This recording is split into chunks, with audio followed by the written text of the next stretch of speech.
amigas, amigos, bienvenidos de nuevo a un nuevo episodio de Hablamos. Coinciden desde diferentes ángulos de nuestra sociedad en señalar la falta de referentes que caracteriza estos tiempos afiebrados y convulsos que nos ha tocado vivir.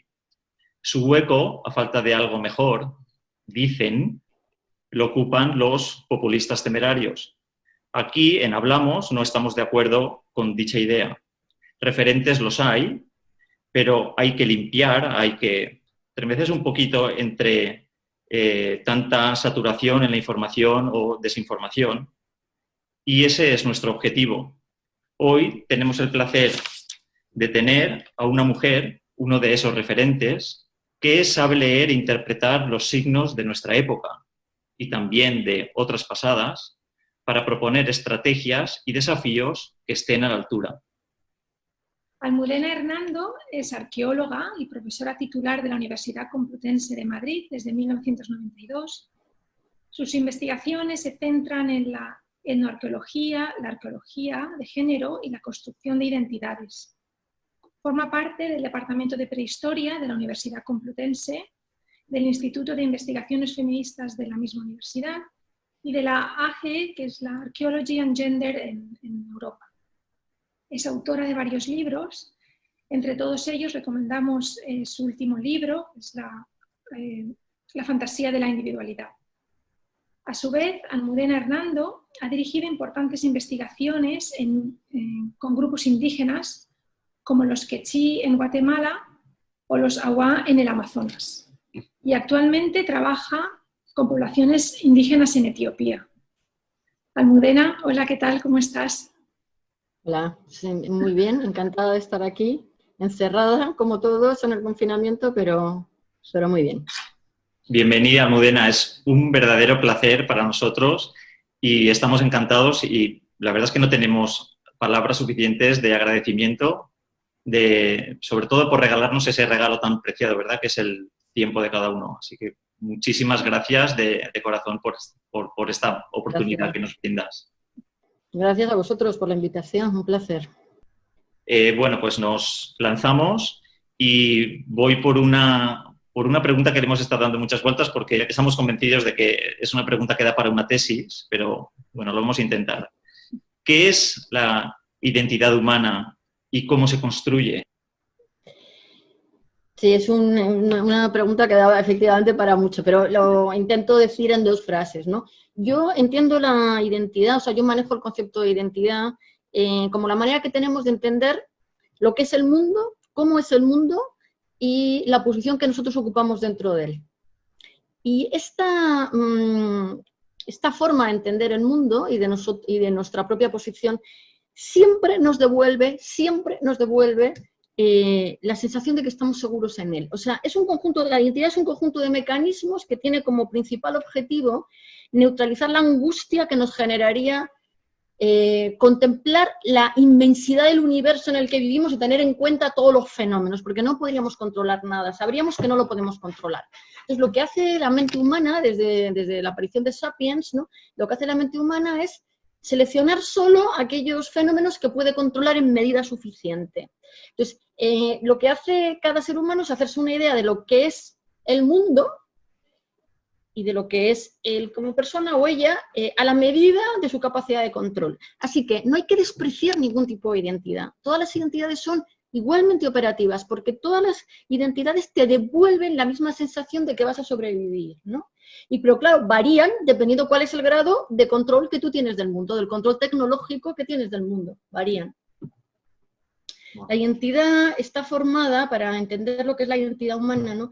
Está formada, en mi opinión, o esa es la hipótesis con la que yo trabajo, ¿no? Por dos bloques de rasgos. Uno de los cuales es completamente imprescindible, que es la identidad relacional. La identidad relacional es la que te transmite la idea de que formas parte de un grupo, ¿no? Este mecanismo es absolutamente imprescindible para generar esa sensación de seguridad que os digo. Completamente imprescindible, porque si el ser humano se enfrentara solo, así de manera individual, ante el universo, se daría cuenta que no puede controlar nada. Si creemos estamos tranquilos, creemos que vamos a sobrevivir, es porque sabemos que no estamos solos. Sabemos que formamos parte de una unidad que es mayor que nosotros mismos, que es el grupo, un grupo de pertenencia. Esto es la identidad relacional. Esto lo tenemos todos. Lo que pasa es que no se reconoce cuando empieza a aparecer otro paquete de rasgos, que es la individualidad. Entonces, tú tienes la identidad relacional, pero empieza a haber gente que empieza a desarrollar individualidad, hombres que empiezan a desarrollar individualidad. Como la única identidad consciente de sí es la individual, porque es el yo, lo que se empieza a hacer es olvidar la identidad relacional, ¿no? Se le empieza a poner importancia al yo, al yo, al yo, al yo, y se va negando que se necesita identidad relacional. Pero esta identidad relacional es imprescindible, porque si tú quitas esto, se te haría evidente que no puedes controlar el mundo. Así que, ¿qué es lo que ha pasado en la historia? Que se han conjugado dos modos de identidad. Los hombres han conjugado dos modos de identidad. Uno, que era la construcción del yo, y otro, que era una identidad relacional que no reconocían. ¿Cómo han podido hacer esto? Pues utilizando un mecanismo que era impedir que las mujeres desarrollaran el yo, impidiendo que aprendieran a leer y a escribir, de forma que ellas siguieran teniendo esta identidad puramente relacional, que se construye a través de los vínculos. Entonces, a través de relaciones heterosexuales normativas, les garantizaran a ellos la pertenencia, el vínculo que les era imprescindible. Entonces, los hombres han desarrollado la individualidad, y se han ido olvidando, dejando de reconocer en el discurso la necesidad de la pertenencia. O sea, lo que pasa en el mundo occidental con la identidad es que ha ido desarrollándose un modo de identidad, que es la individualizada, que es un modo de identidad desconectada de todo lo demás, que para sostenerse necesita explotar algo que no reconoce, no solo a las mujeres, sino, por ejemplo, a la naturaleza, ¿no? Porque la identidad relacional tiene una comunión con todo, o sea, porque tú te conectas con todo, ¿no? Tú eres parte de la naturaleza, es todo pura conexión lo que hay en la identidad relacional. Con la individualidad no, en la individualidad hay una desconexión con todo, porque tú te sientes que eres el que tiene el poder sobre todo. Entonces, en la individualidad se empieza uno a desconectar de todo.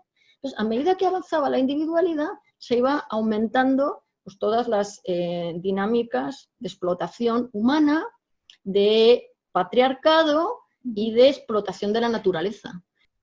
Sí, porque es una relación subordinada, ¿verdad? O sea, los hombres pueden crear esta individualidad porque tienen a las mujeres cuidando de la identidad relacional, de los vínculos, de lo que les soporta, de lo que sin otra forma no podrían vivir.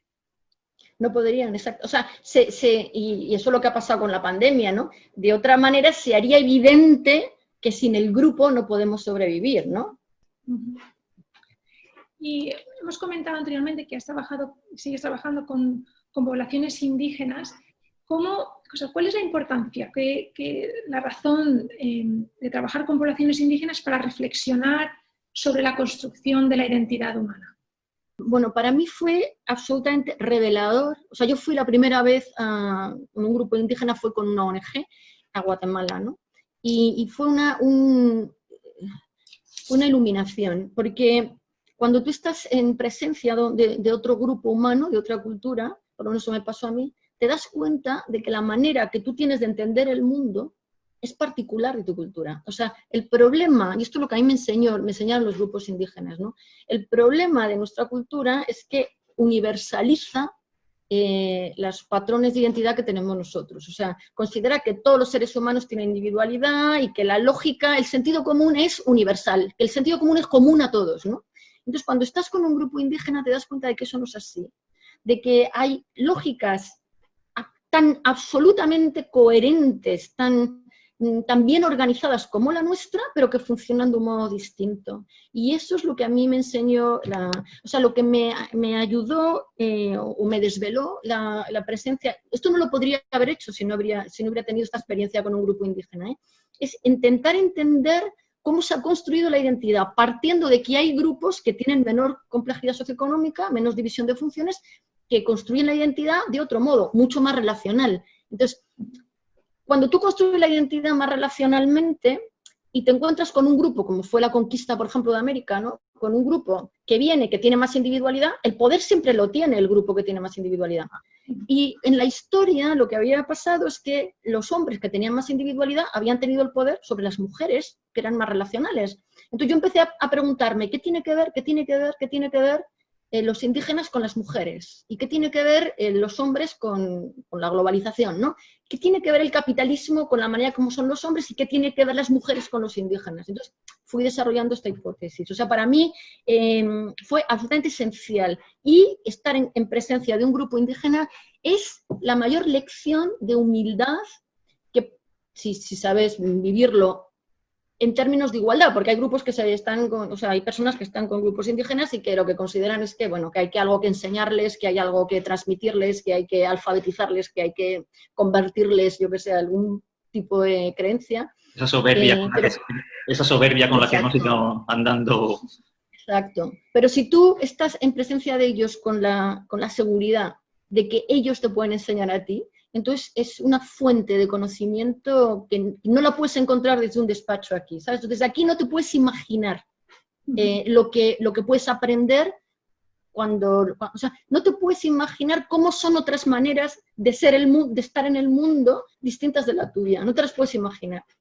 Bueno, ya hemos dicho a todos los que hoy nos estén viendo que esto iba a ser interesante y es así de potente. Es un verdadero lujo escucharte, Almudena. Bueno, ya nos has dado unas pinceladas, un poco en la introducción, pero volviendo un poco a las sociedades modernas, ¿cómo influye o altera ese fenómeno de la individualidad en el proceso de la creación de identidad? Sí, bueno, esta es la cuestión, ¿no? Que, a ver, cuando... Bueno, aquí entramos en la necesidad de diferenciar qué ha pasado con los hombres y qué ha pasado con las mujeres, ¿no? Cómo afecta la individualidad. ¿Qué pasó con el desarrollo histórico? Que se fue generando cada vez más individualidad porque cada vez había más especialización del trabajo, más racionalización por la escritura, pero solamente en los hombres, ¿no? Así que cada vez había más diferencia, más dominación sobre las mujeres, porque para sostener esto cada vez había, digamos, más negación del sostén y más dominación sobre las mujeres para que no... O sea, si una mujer aprendía a leer y escribir y empezaba a desarrollar una sensación de que era diferente, se tenía que ir a un convento. En un convento le dejaban, pero en la sociedad no se podía reproducir. Entonces, cuando llegamos a la Ilustración, ¿no? Primero, ahí eso ya se convierte, o sea, el hecho de que la identidad de poder, es la individualidad solamente, la negación de la importancia de la identidad relacional se da en la Ilustración. Y esto esta racionalización va generando cada vez más división de funciones, conduce a la modernidad. Entonces, ¿qué pasa en la modernidad? Que los hombres están construyendo la identidad, sí. Por un lado, la individualidad, creyéndose autosuficiente, autónoma y autosustentada de los hombres, ¿no? Y explotando con todo, claro, todo el colonialismo, todo lo que pasó en el siglo XIX, ¿no? Y a las mujeres. Entonces, ¿cómo afecta la individualidad a la modernidad? ¿Qué me dices? Bueno, primero así se va creando todo una construcción, un orden económico, político, social que se considera potente, superior a todos los demás, pero que está negando la base de la que depende, ¿no? La base de recursos del planeta, la base de explotación humana y la base de patriarcado de la que depende. Esos son los hombres. Pero las mujeres en el siglo XIX también iban desarrollando, claro, su necesidad de individualizarse, porque ya pertenecían a familias burguesas y ya empiezan a aparecer las sufragistas. Entonces, ellas que estaban, digamos, que esto es la individualidad, ya que está la identidad relacional negada, y las mujeres de repente, estas se individualizan. Entonces, la individualidad de las mujeres ha sido diferente en la modernidad, ¿no? ¿Por qué? Porque las mujeres no pueden negar la importancia de la identidad relacional. Que las mujeres no tienen a nadie que se ocupe de garantizarles a ellas el apoyo emocional. Y como eso es imprescindible, las mujeres tienen que desarrollar su individualidad y a la vez la identidad relacional. Y luego te decía, las mujeres, por este mismo proceso y porque ya sabían leer y escribir, porque estaban ya en familias burguesas, pues empiezan a reclamar, empiezan a individualizarse, porque saben leer y escribir, se individualizan, pero no pueden renunciar a su identidad relacional. Así que van a entrar en una contradicción. Y esa identidad es distinta de la de los hombres. Claro, y esa justo es la siguiente pregunta que quería enfatizar. Para nosotros, un concepto revolucionario y que aporta mucha luz a preguntas que nos habían quedado en el tintero, es el concepto de identidad, como decías, forjado en la contradicción.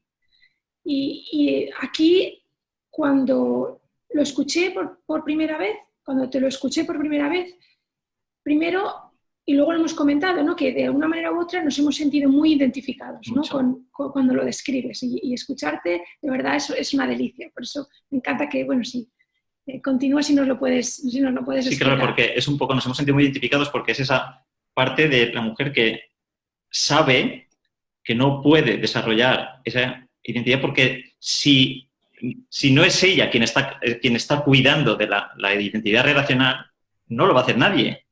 No lo va a hacer nadie. Y es imprescindible. Claro, y entonces entra el dilema, la culpabilidad, esa contradicción. Bueno, claro, entonces empieza a jugar en una sola persona la necesidad de activar, digamos, dos modos de identidad que son contradictorios estructuralmente, ¿no? Por cómo se organiza el tiempo, el espacio y todo esto, pero no vamos a entrar en ese detalle. La cuestión es que en una sola persona tú tienes que dedicar, esto es lo que les ha pasado a las mujeres, a la mayor parte de las mujeres en la modernidad, y lo que le pasa a algún hombre, pero son mucho menos que las mujeres, ¿no?, que están entrando en este modo de identidad que es el igualitario, ¿no? Es un tipo de identidad en donde tú mezclas, o sea, dedicas por un lado tiempo a tu proyecto vital de la individualidad, o sea, qué quiero ser en la vida, qué quiero hacer y cuáles son mis deseos, le das importancia, o sea, tú tienes que conocer tus deseos, tienes que saber cómo conseguirlos, tienes que dedicar trabajo, tienes que dedicar tiempo, ¿no?, a tu proyecto vital. Es un proyecto que no depende de que nadie te lo resuelva, es tu proyecto vital, pero al mismo tiempo tienes que dedicar tiempo a cultivar tus vínculos, ¿no? Y cuando tú eres una mujer individualizada en la modernidad, tienes un lado que es individualizado y tienes un lado que es relacional. Entonces, en el lado relacional, pues te estás poniendo más en posición de objeto de los deseos de los otros, por ejemplo. Yo digo siempre, ¿no?, las mujeres tendemos a querer que no solamente nos digan que somos inteligentes, sino también que somos guapas, ¿no? Y a vestirnos, y a pintarnos, porque nos ponemos mucho más que los hombres en posición de objeto de los deseos del otro, ¿no? Entonces, nos hacemos mucho lío también con qué nos importa más del deseo. O sea, cuando mi deseo no coincide con el de mi pareja o el de mis hijos o el de mis personas significativas, ¿qué es más importante? ¿Mi deseo o el del otro, ¿no? En la individualidad es tu deseo, claramente, para los hombres patriarcales, su deseo. En la identidad relacional es satisfacer el deseo del otro. Entonces, cuando tú tienes las dos cosas, ¿qué es más importante? ¿Mi deseo, que lo tengo claro cuál es mi deseo, o el deseo del otro? Entonces las mujeres nos hacemos mucho lío con eso. Nos hacemos mucho lío porque si le das más importancia a tu deseo, pues muchas veces te sientes egoísta, te sientes culpable, te sientes que no eres buena madre, buena pareja, buena hija, buena... Y si le das más importancia al deseo del otro, pues sientes que a ti nunca te prestan atención, que tú siempre la última, porque ves es que esto vuelve a ser, es que es lo mismo, es la dominación patriarcal, ¿eh? Entonces nos hacemos ahí mucho conflicto, ¿no? Los hombres que deciden, digamos, hacerse conscientes y disfrutar la identidad relacional, también entra en una contradicción, ¿eh? Yo creo que la identidad no viene dada por ninguna esencia. Ya os digo que para mí es un mecanismo que te garantiza, o sea, que te transmite la sensación de que estás seguro y vas a sobrevivir. Entonces, depende de cuál es la posición que tienes de control, nada más, ¿no? Entonces, nosotros las mujeres vivimos en esta contradicción. Yo digo siempre, y los hombres que tenéis las dos identidades, ¿no? Yo digo siempre cuando doy conferencias que el problema que tenemos las mujeres, o esos hombres, es que encima te sientes contradictoria. Entonces, y los demás, como los hombres lo que han dado es importancia a la individualidad y esto lo han negado porque se lo garantiza, no se sienten contradictorios porque su contradicción es inconsciente, ¿no? Pero la nuestra es muy consciente, o sea, la vives todos los días. Si tú le dedicas mucho tiempo al trabajo, estás siendo mala madre, o mala pareja, o mala hija, o mala lo que sea, ¿no? Si le dedicas mucho tiempo a la familia, no estás siendo suficientemente profesional, porque no estás haciendo el artículo que tendrías que hacer. Entonces, vivimos en la contradicción cotidianamente, ¿no? Cotidianamente. Entonces, encima, los hombres que no sienten la contradicción, porque ellos se especializan solo en el lado individualizado y buscan mujeres que se especialicen en lo otro, pues nos dicen qué contradictoria eres, querida, ¿no? ¿Cómo sois las mujeres? No hay quien nos entienda, ¿no? Y nosotras encima nos sentimos que de verdad que somos contradictorias y que qué horror porque es que es otro de los defectos que tenemos, ¿no? Entonces lo que yo digo siempre es, esto no se puede contemplar así, porque no es verdad. O sea, la contradicción es inevitable cuando tenemos que conjugar los dos lados de la identidad. Es inevitable. Y hay que saber sostener la contradicción, hay que saber aguantar ser contradictoria, porque es la condición para tener la identidad más potente que existe, que es la identidad que reconoce las dos cosas, que el sujeto individualizado tiene agencia, o sea, tiene capacidad de decidir su destino y no buscas a nadie que te determine el destino, pero que sin los vínculos la vida no tiene ningún sentido y no se puede sostener, ¿no? También yo digo en todas las conferencias, ¿no?, que la vida solo tiene sentido cuando se siente. Si tú no tienes buenos vínculos emocionales, la vida no tiene ningún sentido. Si tú solo te dedicaras a pensar la vida, te suicidarías, porque la vida no tiene sentido, solo si la piensas. La vida tiene sentido y la deseas vivir cuando estás bien emocionalmente, y para eso hay que construir los vínculos. Entonces, saber construir vínculos y saber tener tu proyecto de vida, eso genera un tipo de identidad que es la más completa que hay, porque reconoce las dos cosas que te dan fuerza, pero te sumen una contradicción. Entonces hay que entender que la contradicción es el precio que se cumple. Y por otra parte, que es el tipo de identidad que garantiza las relaciones de igualdad. Porque si tú tienes a dos personas, me da igual el sexo, si son dos hombres, dos mujeres, una pareja, digamos, donde los dos tienen su propio proyecto y los dos saben cuidar al otro, entonces los dos van a tener una relación igualitaria, ¿no? Es el único modo de identidad que realmente garantiza relaciones de igualdad, donde cada uno cuida al otro y cada uno tiene su propio proyecto, ¿no? Y los dos, bueno, esto nos parece tan revelador y de verdad yo creo que es tan importante y creo que hay que remarcarlo.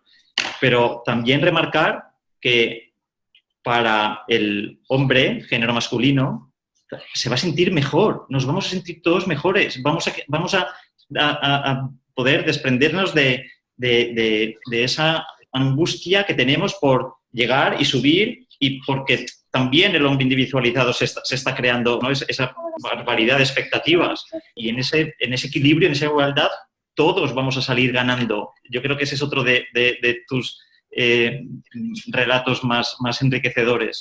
Claro, o sea, es que, a ver, el patriarcado es muy opresivo no solo con las mujeres, sino también con los hombres, porque te obligan a responder a un modelo de competitividad máxima, de desconexión emocional, que genera muchísimo sufrimiento emocional, ¿no?, en los hombres, porque no saben vincularse. Y entonces no pueden disfrutar del placer del vínculo, ¿no? Y además porque la individualidad siempre te obliga a estar cambiando, ¿no? La individualidad para construirse necesita estar haciendo constantemente, o sea, generar deseos que tienes que satisfacer, porque tú sabes quién eres y obtienes la seguridad generando un deseo que consigues satisfacer, consigues cumplir, ¿no? O sea, yo soy la que tuvo este deseo y la que lo hizo, y ahora tengo otro deseo, ¿qué? Lo voy a hacer. Y eso es como tú te visualizas a ti mismo como algo individualizado, ¿no? Yo fui la que hizo esto, la que quiso hacer esto y fue, la que viajó a tal, la que tuvo este proyecto, ¿no? Entonces, la individualidad te obliga siempre a generar nuevos deseos. O sea, en la individualidad tú no te puedes parar. Tú no te puedes parar porque entonces no sabes quién eres. La individualidad te obliga a estar cambiando. Y el cambio al que obliga el orden neoliberal, que es la hipertrofia de la individualización, ¿no?, es progresivamente acelerado. Entonces, la identidad de los hombres patriarcales, digamos, es muy loca en el sentido clínico, ¿sabes? Es muy de estar acelerados, cambiando, como una especie de torbellino que no sabe dónde está parado. Y si se para, está completamente desconcertado porque no sabe quién es, o sea, sabe quién es a base de hacer cosas y no parar.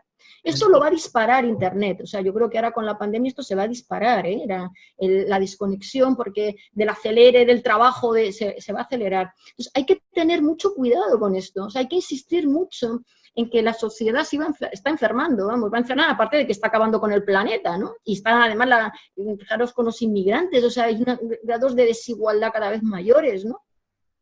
Y las mujeres que se meten en este aceleramiento igual, porque lo que empiezan a hacer es a dejar las labores domésticas en mujeres, inmigrantes también, que están ocupando el lugar que antes ocupaban las mujeres tradicionales en el patriarcado. Entonces, hay que tener, o sea, para transformar la sociedad, para hacer una sociedad más vivible, hay que cambiar el rumbo, pero no el rumbo de una manera así voluntarista. O sea, yo creo que hay que darse cuenta de que hay que darle el valor que tiene a la identidad relacional. Y esto implica bajar el nivel de individualidad. Y para bajar el nivel de individualidad hay que bajar el ritmo de trabajo, el ritmo de cambio, el ritmo de deseo, de consumo permanente. Hay que bajarlo porque no tenemos energía para todo, no tenemos energía para estar muy individualizados y muy relacionales. No podemos, ¿no?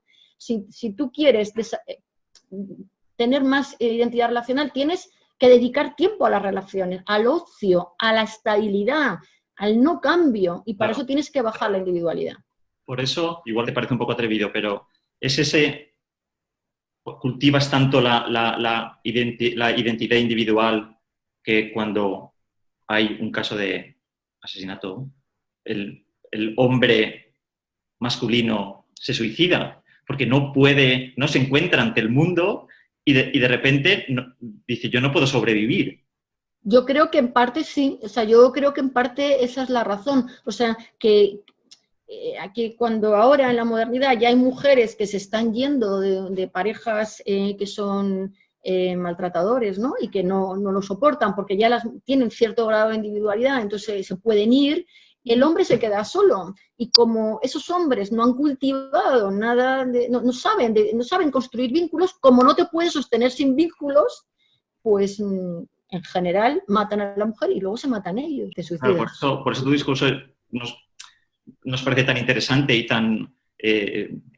es crucial para pues eso, encontrar ese equilibrio, ¿verdad? Y que los dos salgan favorecidos. Bueno, hemos hecho un repaso un poco por la prehistoria. Almudena es profesor de prehistoria, en la Edad Moderna. Volviendo a estos momentos de pandemia, la verdad es que este tsunami nos ha dejado desnudos ante el espejo, como has comentado antes, ante nuestra soberbia, creer que podríamos independizarnos de la naturaleza, de nuestros vínculos, de nuestra comunidad, de nuestra gente. ¿Por qué es necesario, ya lo hemos hablado un poquito, pero por qué es necesario, para recalcar, recrear nuestro modelo de identidad, nuestro orden económico, social, político, para dibujar un futuro más sostenible y sustentable también en el tiempo? Claro, pues en parte por eso mismo que estás diciendo en la propia formulación de la pregunta, porque es que no es sustentable. La pandemia ha ocurrido en un momento, es un accidente la pandemia, ¿no? Pero ha ocurrido en un momento en el que se estaban ya dando cita varios colapsos, ¿no? O sea, teníamos el cambio climático, fijaros todo lo de Greta Thunberg y tal, ¿no? O sea, las voces que ya se levantaban en el mundo porque el planeta está esquilmado, ¿no? Está agotado, no hay recursos suficientes. Las mujeres, por otra parte, fijaros el 8M, que ahora hay tanto lío con el 8M, o las mujeres en Argentina, ¿no? Con Ni Una Menos, o en Estados Unidos con el Me Too. Las mujeres también habían llegado a un punto donde decían, no se puede pasar de aquí, o sea, el orden tiene que cambiar. Estamos en un momento de confluencia de varios de evidencias de colapso, y en esto ha llegado la pandemia, ¿no? Y la pandemia ha parado el mundo, y aparentemente ha hecho que se reactivaran identidades relacionales, ¿no? Porque la gente salía a aplaudir y entonces se ha hecho obvio que los trabajos esenciales eran los del lado relacional, los que sostienen, los de mantenimiento del grupo, ¿no? Los que recogían la basura y los reponedores de los supermercados y las dependientes, los que sostienen el grupo, ¿no? los menos valorados, los menos peor pagados. La pandemia ha puesto de manifiesto que son imprescindibles, igual que todo el personal médico y sanitario que se dedica a cuidar a la población. O sea, los cuidados son lo imprescindible, el mantenimiento, lo relacional es lo imprescindible. Lo opuesto es como que lo ha sacado a la luz la pandemia, ¿no? Yo creo que con la pandemia el sistema se ha reseteado y se han introducido todos los sistemas de Internet en las relaciones personales, en el trabajo, en las relaciones sociales, y que esto va a disparar la individualidad. Creo que esto no solo está atomizando a las personas, sino que mentalmente, como sistema de representación, Internet está representando un salto histórico igual al que representó la escritura con respecto a la oralidad.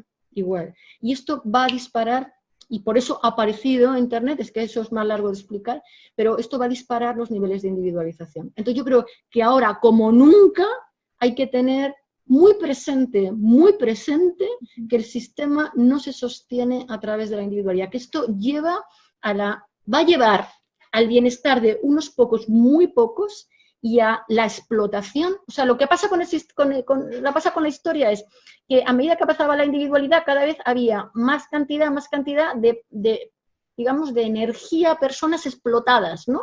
Y gente más individualizada, más rica y más explotadas, mujeres, recursos, inmigrantes, todo, ¿no? Bueno, pues eso es lo que puede pasar después de la pandemia, yo creo. Que los muy ricos van a ser muy pocos, inimaginablemente ricos, y la mayor parte de la población va a tener muchísimo sufrimiento económico y emocional. Entonces, para cambiar esto hay que insistir en que hay que bajar el ritmo de la individualidad y hay que aumentar la conciencia de la importancia de lo relacional. Yo lo veo clarísimo así, pero es muy difícil. Es muy difícil porque el sistema está organizado con la lógica neoliberal. Entonces, si tú quieres tener trabajo y un trabajo que tenga un salario digno y tal, tienes que participar de las dinámicas que son extractivistas y de autoexplotación del sistema, ¿no? Entonces, es difícil luchar contra la lógica estando dentro del sistema, ¿no? Pero hay que tenerlo presente, hay que decirlo, hay que luchar contra ello, ¿no? Por eso nuestro objetivo hoy de abrir esta ventanita, de llamar a Almudena Hernando, porque ya ven que el relato es muy iluminador, muy enriquecedor, y que yo pienso que tenemos que tenerlo muy presente y quitarnos esas presiones que originan frustraciones y como has dicho, ¿no? Algo tan bonito, ¿verdad?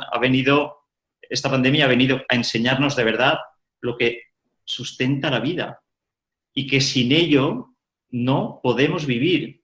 Y es esa identidad relacional, los vínculos, la comunidad, nuestra gente. Y bueno, pues ha sido un poco nuestra ventanita de hoy, es lo que queríamos apostar. Sí, amplificar el mensaje, que llegue y muy bien. Con esto muchas gracias. Aportar a ver si, ¿no? Siempre en positivo. Sí, entre todos, ¿no? Exacto. Claro, porque es importante, ese es uno de nuestros objetivos. A nosotros nos parece muy revelador tu relato, pero necesitamos tenerlo. Primero necesitamos la información. Volviendo atrás, esto es una relación subordinada. Ellos serán más poderosos, pero dependen de nosotros. Y nosotros tenemos que saber esto porque tenemos una fuerza muy potente que hay que reflexionar, trabajarla y reenfocar o recrear en nuevas directrices. Además, la gente quiere saber esto, o sea, y los hombres los primeros, porque como tú dices, hay mucho malestar, hay mucho sufrimiento emocional, entonces la gente quiere cambiar el modo de vida, porque el modo de vida que tenemos cada vez es más doloroso para todos, ¿no? Entonces es menos sano en todo sentido, ¿no? Y es verdad que la gente quiere participar de otras dinámicas. Yo creo que nos quedamos con cosas muy positivas y muy reveladoras. No podemos vivir sin la naturaleza y no podemos vivir sin nuestros vínculos y sin nuestra gente. Y esa que a Elia le gusta tanto, ¿verdad? Que la vida... La vida no se piensa. La vida se siente, ¿verdad? La vida se siente. Para que tenga sentido hay que sentirla. Para que la vida tenga sentido hay que sentirla, no pensarla. ¿Sí? Bueno, Almudena, pues ha sido un verdadero placer. Yo creo que es una entrevista y es un tiempo para volverla a ver, para releerla, reescucharla y reflexionarla, y que esperamos que, igual que a nosotros nos ha sido tan enriquecedora, pues para todos los que nos vean también haya resultado lo mismo. De corazón, muchísimas gracias, porque desde el primer momento que nos pusimos en contacto contigo te ofreciste, y eso, lo que hemos hablado antes, regalar el tiempo a los demás, hoy es el mejor regalo. Así que muchísimas gracias, Almudena, de corazón. Nada, muchas gracias a vosotros. Muchas gracias a vosotros. Gracias. Que vaya muy bien en el proyecto. Muchas gracias. Muchas gracias.